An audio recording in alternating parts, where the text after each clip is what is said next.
On today's episode of Tanio's Best, we find out if it's true what they say. Great things come in small packages. So the first build I have for you today is a little melee tank. I got 2 buzzsaws and 2 tempuras on 2 hardened tracks. It was a nice little build and I really did have a lot of fun playing with it. However, it did have a major flaw, and I don't know if it had something to do with the way the tracks work or the weight distribution, I don't know, but no matter how I arranged things, no matter how I configured the buzzsaws or the tracks, I had a major problem with getting wedged, and it wasn't even against wedge builds. You can see in the footage that that front end just really likes to just pop into the air once you hit something, and it did make it a little bit hard to play.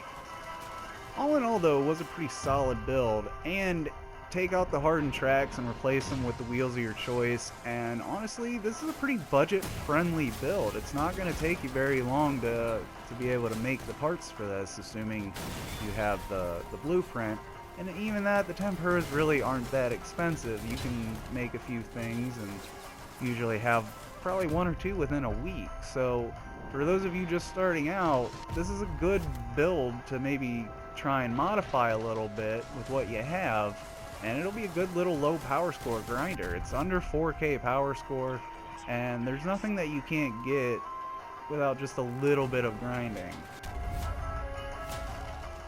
So the second build I have for you today is a tiny little tank. Again, hardened tracks. All the builds I have today are on hardened tracks. This one has a judge cannon. It's just a basic little blueberry cannon, and I really honestly had a lot more fun with it than I thought I was going to have. The biggest weakness of this build was its ability to flip itself. Let me tell you, put a car jack on this thing because you are going to be on your side all the time. You know, I tried to put some bars in the back to keep it from flipping, and it did it for the most part, but as soon as those are gone, you're flipping the second you pull the trigger on this cannon. The recoil is just amazing, and I love it. I almost thought for a second to just keep the bars off and do a little backflip every time I shot it, because it would have been funny and probably would have made much better, more enthralling video. But hey, you know, I did want these to actually be combat efficient, at least in some way, because, you know, art builds are great and fun, but if you're not doing enough to earn the resources from each match, even on a loss, you know, if you can't get that minimum score, then it's a waste of time. And in a game like this where you're grinding and grinding and grinding, that waste of time is, well, it's a waste of time, and none of us have time for that.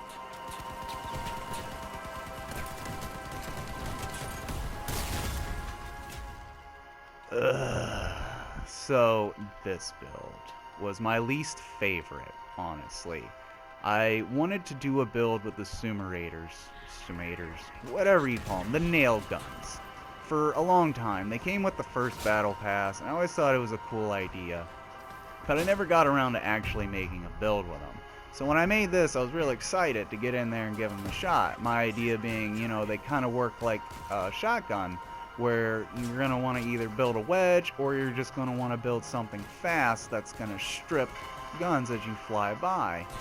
And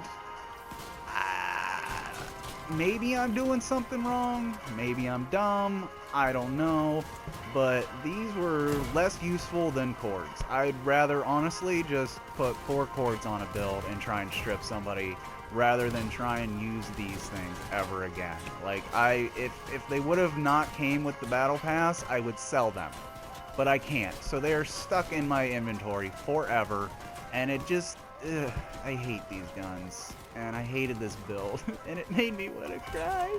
So I'm done talking about this. Let's move on to the next one.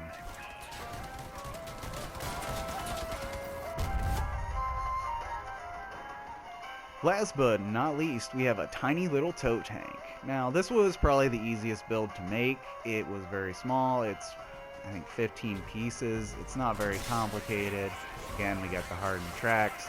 Now, this was my first time using the tow, and I have mixed feelings on it. Like, I enjoyed it, and I think it's a balanced weapon.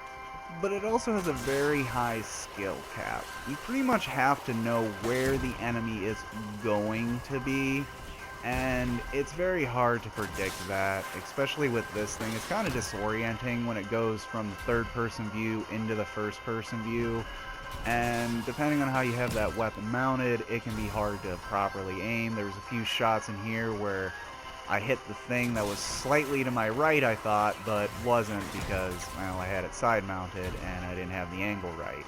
So definitely something you're going to have to pay attention to. Not something I recommend to beginners. But, you know, if you got 800 coins laying around, go ahead and pick up a tow, make a tiny little tank, and have some fun. Maybe.